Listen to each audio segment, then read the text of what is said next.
इस कहानी का नाम आखिरी कहानी है।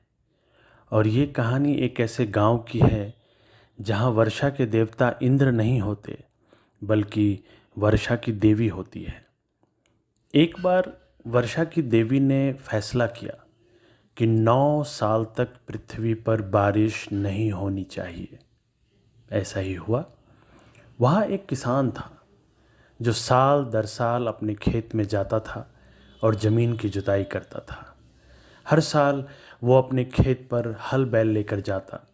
वर्षा न भी होती तब भी वो अपने खेत में जुताई करता। एक दिन जब वो अपना खेत जोत रहा था, वर्षा देवी उसके पास पहुंची और पूछा कि वो ज़मीन क्यों जोत रहा है।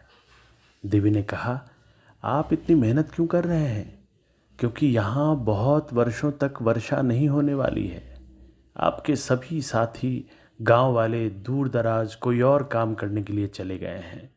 आप क्यों अपनी ऊर्जा बर्बाद कर रहे हैं?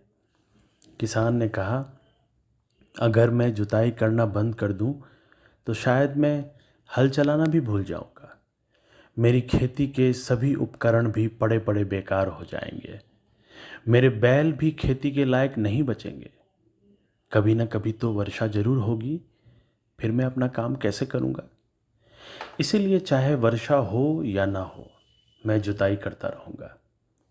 किसान का तर्क सुन वर्षा देवी सोचने लगी।